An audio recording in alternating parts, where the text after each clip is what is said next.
ନଈଟେ ଯେମିତି ତାର ବହିଯିବା ବାଟରେ ଯେତେ କଣ୍ଟା ଲତା ବୁଦା ଓ ପଥରର ଆଘାତ ପାଇଲେ ବି କେବେ ବି ପଛକୁ ଫେରି ନଥାଏ,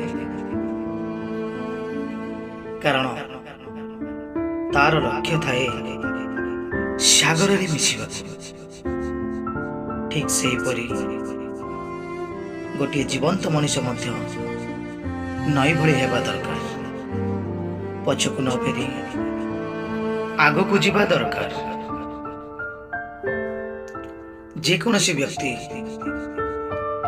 ନିଜର ଲକ୍ଷ୍ୟସ୍ଥଳରେ ପହଞ୍ଚିବା ପାଇଁ ଚେଷ୍ଟା କରି ଆଗକୁ ଯାଉଥିବା ବାଟରେ ଯେତେ ଦୁଃଖ କଷ୍ଟ ଝଡ଼ଝଞ୍ଜା ଓ ସମସ୍ୟା ଆସିଲେ ବି ସେ ସବୁକୁ ଖାତିର ନ କରି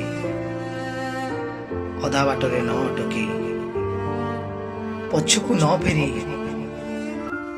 ଆଗକୁ ମାଡ଼ି ଚାଲିଲେ ନିଜର ଲକ୍ଷ୍ୟସ୍ଥଳରେ ସେ ନିଶ୍ଚୟ ପହଞ୍ଚି ପାରିବ। ତେଣୁ ବନ୍ଧୁ, ଯେକୌଣସି ବ୍ୟକ୍ତି ନିଜର ଲକ୍ଷ୍ୟସ୍ଥଳରେ ପହଞ୍ଚିବାକୁ ହେଲେ ନିଜକୁ ନଈ ଭଳି ହୁଅନ୍ତୁ।